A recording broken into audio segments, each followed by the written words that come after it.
All right, what's up? Here's what I learned in my 34 years. This is part 4. So far, I've spoken on, I believe, 15 points out of like 30 something. I've been adding to it. I just added something else. But the last thing I spoke on was always keeping things in a perspective. Now, number 16. This is a good one to start with. Live like you're going to die. All right. So the more common expression is live as if it's your last day. And I just kind of reworded it a little bit to put it in more perspective for myself. Because, like, how can you truly live as if you're going to die? You know, chances are you're probably not going to die today. But how can you truly do that when you have all these obligations? You got to work. And, you know, it's not always last day.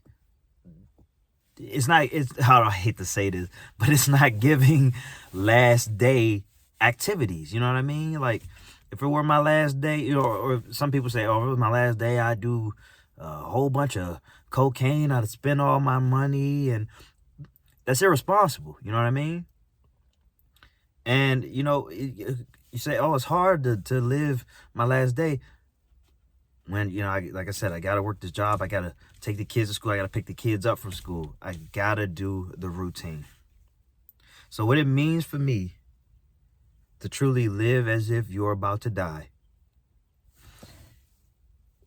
is to not hold off on the things that you are passionate about. Okay? That's the number one thing that comes to my mind when I think about living as if I'm going to die. All right? So don't wait for tomorrow, which never comes, which may never come also, but it never comes for you. It's like, I'll do it tomorrow. I'll get to it when I get. Don't wait for those days to live the dream. All right? I think a lot of people, they move the goalposts when it comes to living the dream. You know? Think about it. You want to make music. Make music and you're living the dream. But truthfully, you want to make money from making your music. You want to be big and famous. If you didn't care as much about that, you would know that you would be living the dream every time you sat down to write, every time you sat down to create music, every time you created something to sell, whatever it is, every time you sat down to do something you were passionate about, you are truly living the dream. Okay? You can live the dream right now. You can live the dream while you're working. If you're singing, if you're trying to memorize lyrics, whatever it may be, you can live the dream right now. And not only that, don't hold off on saying something that you can say right now. Don't hold off on being passionate about certain things. So as I'm speaking on this, I'm also learning this. I'm getting more and more familiar with this. It's to give life some meaning. It's to give my breath to this world, to give my essence to this world. Okay? So I can't hold off for some day that, as it is, it just doesn't exist. The future doesn't exist. The past doesn't exist. None of it exists. All right? So I'm not trying to absolve you from past decisions that you made that could have implications in the future. I'm not trying to say all of that. Oh, like, oh, I punched the goddamn door, but it didn't happen. No, it happened, but you can't take it back. All right? But in this moment, find your best move. All right? You don't have to know all the steps. Do what you're passionate about. Like, even be desperate at times to just, if all you got is 5 minutes to work on your passion, take 5 minutes, bro. You never know what it could turn out to be. Just give to this life. Just give. And the little bit adds up, and everything adds up. Just like bad decisions add up little by little, great decisions add up little by little. You don't get to say how it's going to turn out. All right? Just show up and you'll see for yourself. Okay? So live as if you're going to die, man. Do something meaningful. Find meaningful things to do. Make meaningful connections. Tell the truth. All right? Don't settle. If I haven't spoken on that in my other videos, if not, it's coming because I wrote it down somewhere. All right.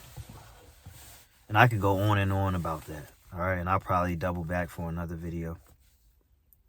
Number 17, make time to learn. Okay. We're in the age of information. All right. And you can be resourceful. You can equip yourself with tangible resources and intangible resources too by taking in as much information as possible.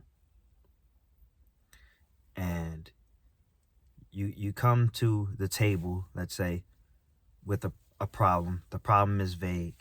You find ways to get more specific about your problem. The more specific you can get about your problems, the more unique of a outcome you can have, the greater a problem solver you can become.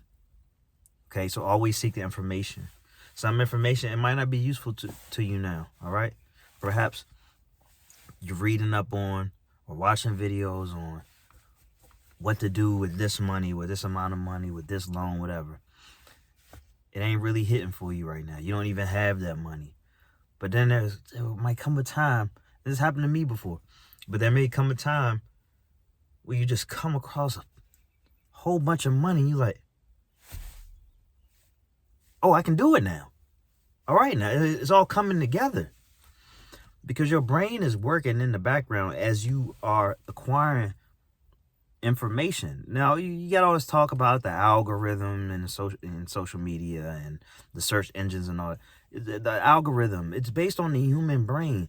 The neurons in your brain is an algorithm.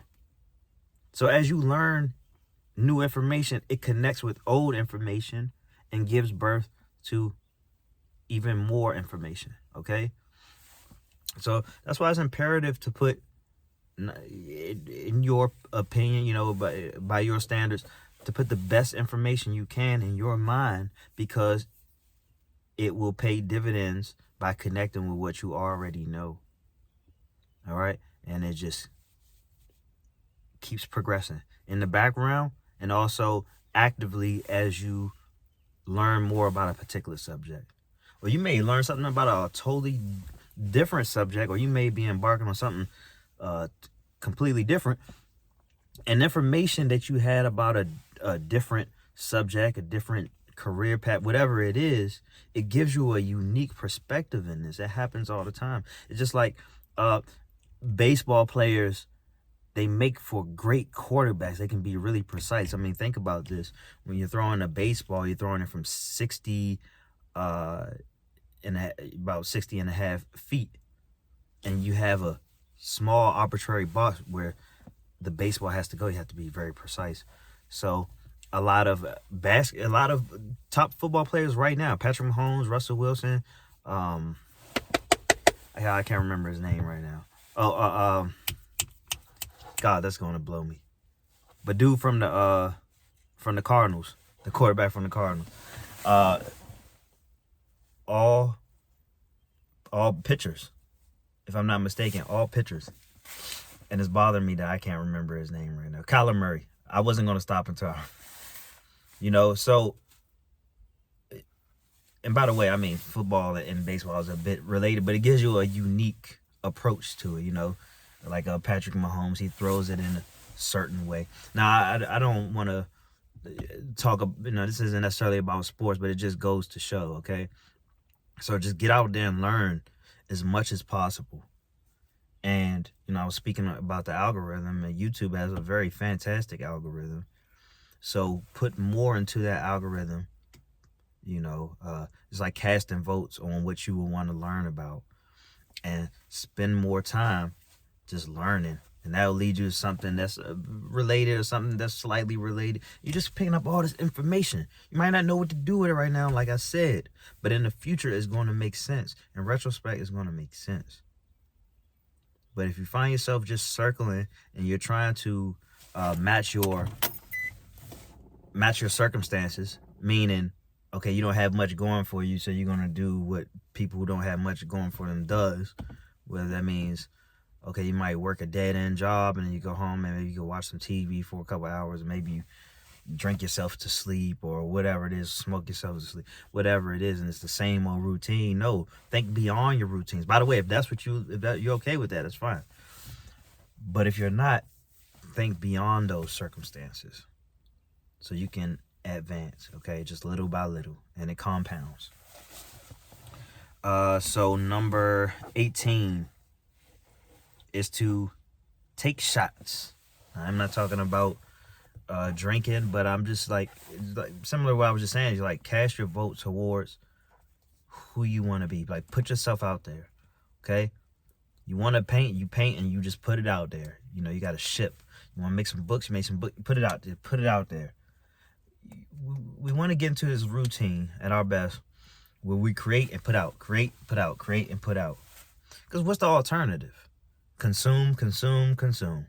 All right? And I'm trying to get further away from consuming. That's why a lot of us are extremely unhappy. We do too much consuming, and it's not fruitful. You say, oh, where did all the time go? It's very easy to waste a lot of time consuming. You spend a couple hours on social media just scrolling. It's not just one social media, it's multiple. And then you want to watch some television, and maybe you go out to eat frequently, and you're getting caught up in talking on the phone about nothing, which dare I say that's the least troublesome part, just because you have conversations with people who aren't going to be around forever, so that's okay. But take shots. All right, take shots on the girl you want to talk to. She might say no, but you'll never know, and she'll find her way to somebody who's brave enough to take those shots. But because they say you miss 100% of the shots that you don't take.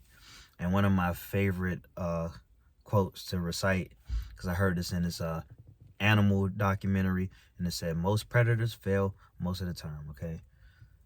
If a wolf doesn't get his kill, he's not going to say, oh, maybe I'm not meant to be a wolf. Maybe I'm not, if it's not cut out for me, because he'll starve to death.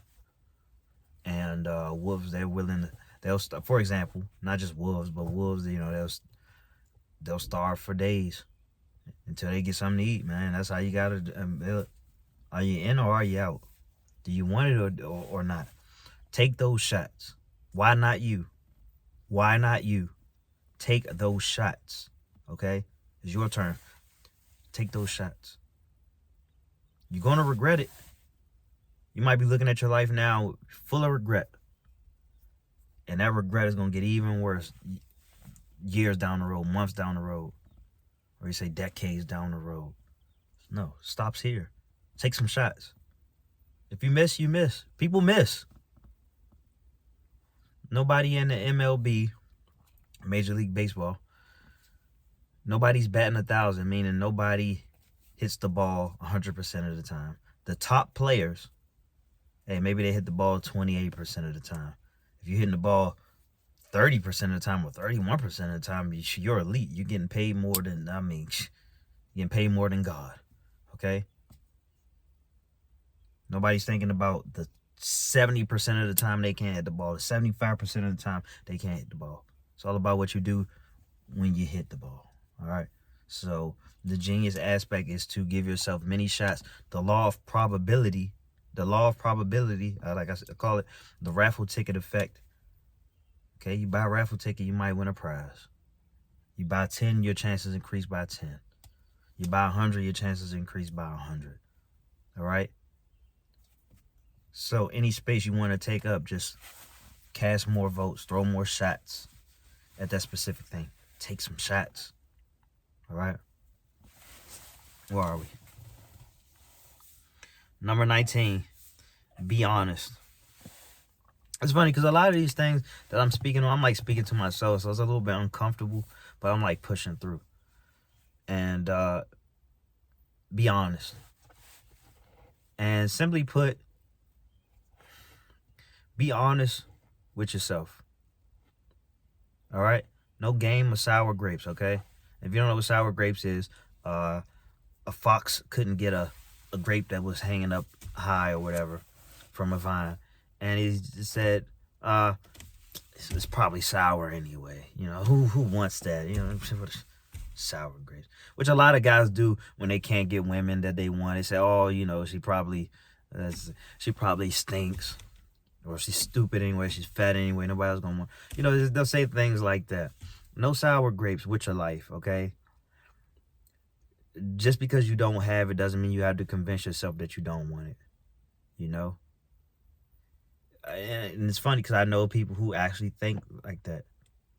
They try to convince themselves that they don't really want something that they really want just because they don't think they could get it anyway. That's really sad. And I'd rather see people in a desperate attempt to go after what they want and fail and fail and fail and fail than to act like they never wanted it. Because that's just going to lead to a quiet life of desperation anyway. So I feel like if you're going to fail, you might as well fail at just trying for things that you want, you know, to be honest about what you want, as opposed to like never going for anything you want and just going along with whatever program is being assigned to you. That never worked for me. And with all my time of being suicidal in my life, the thought of packing it all up, everything that's important to me, everything I could ever wanted to think of, the thought of packing it all up so I could follow somebody else's plan. I don't want to sound too morbid, but that would make me want to end it all. That's not what I want for myself. All right? Be honest with what you want. Be honest with who you are, even if it means you find yourself alone, even if you get ostracized, even if you got to deal with derision. You know, if you find yourself alone, whatever it is, the uniqueness of your life, the uniqueness of your character is going to make you a legend. Believe it or not, it's going to make you a legend. The whole world might not know you. The whole world doesn't know anybody. It doesn't know everybody. All right. There isn't one person who's known by everybody. Yeah, of course, some people are more popular than the next. Fine. But you stick to your path. You stick to your true self. You stick to your uniqueness. You're going to be a legend. In somebody's eyes, you're going to be a legend. Don't even worry about it. Love it. Enjoy it. Love the journey, man. Before you know it, it's going to be over. And I'm not sure that that's a bad thing, but, hey, just enjoy the ride. Ride the ride, baby. Number 20, I'm going to make this the last thing. And I was just speaking on this, basically. So we're going to end it off right here. Number 20, bleed where the people can see you. All right? So simply put, I tell people sometimes, like, when you're suffering, the natural thing is to kind of curl up in a ball and just kind of be reclusive. Is there some benefit that can come from that? For sure. Like, you can just go into this deep, dark space and then really start working on yourself. Dig deep. But a lot of people don't do that. They just isolate themselves, which, again, isn't inherently a bad thing, but it can be. Start isolating yourself. You start self-medicating with things that aren't really medicating you. You get into bad habits, whatever that may be. You're binging too much TV. You're getting out of shape. You're not speaking to people. You're becoming awkward. You're taking your pain out on people when you do get around them, which, okay, I can see why you wouldn't want to be around people, but hear me out. Although it may seem counterproductive, it's counterintuitive. When you're going through the most, when you're going through the worst times, that's when you most need to be around people. That's when you need to be the most vocal. That's when people need to know what's going on. Yeah, not even necessarily saying that you need to tell them, but just live. You know, if you wear your heart on your sleeve, you wear your heart on your sleeve. But you want to bleed and heal where people can see you, you know, because along the way you'll find other people, especially when you're trying to help yourself. Along the way, you'll find people who are trying to help themselves, and you end up helping each other. Or you'll find somebody who's well off, and they'll try to help you get there. Even if they don't understand what you're going through, they'll still try to help you. You know? Just show up and be vulnerable.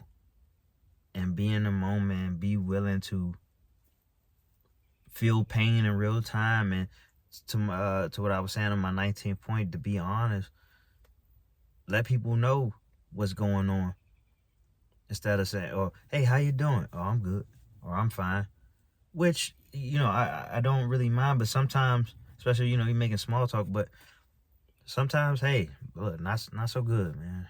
It's, you know, this thing is troubling me. You know, you might find somebody who has the right advice, you know, who might have words of wisdom at the right time. I've been on both sides of that. Sometimes people, they just know what to say at the right time. Sometimes I've been the guy giving out the right advice, if you can believe that. All right. So I hope this video helps, man. Here's what I learned at 34. This is part 4. Probably got 3 more videos at least coming out of this. I didn't expect for this video to be that long, but you know, I'm happy with it, man. So best wishes.